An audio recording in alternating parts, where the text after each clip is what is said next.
Luna grew up with her parents and sisters in Krakow, Poland.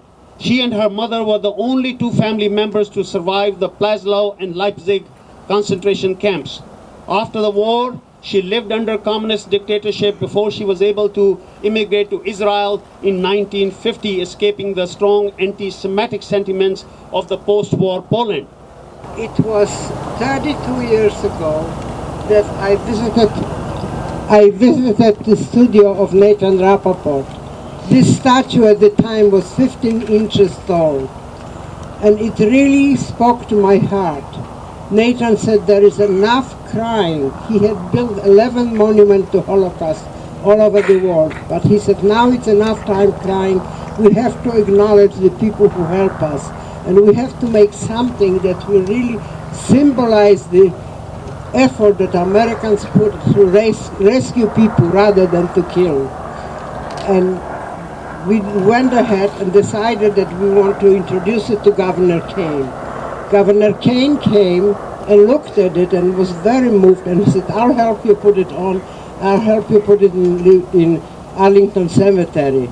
To which Nathan replied, I'm sorry, sir, I don't work for the dead, I work for the living. I wanted someplace where the children can see it and the children can approach it. And we joined forces across the religious, ethnic, all the borders. Everybody was in for it. And it was years later that I was with Nathan Rappaport, who has become a symbol of the monument building.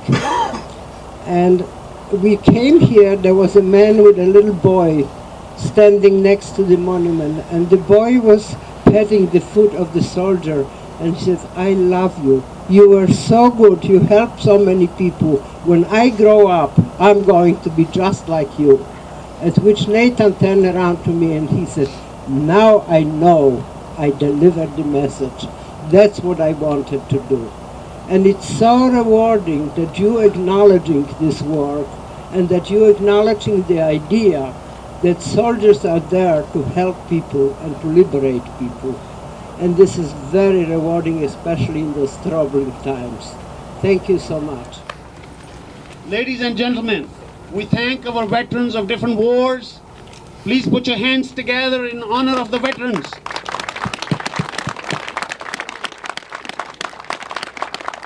I always feel that I owe my life to people, and I owe the victims to speak up and say what this was all about.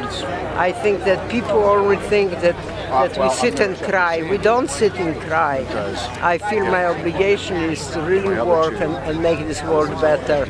And I am very rewarded to pair up with people who are willing to work with me, and I'm willing to work with them.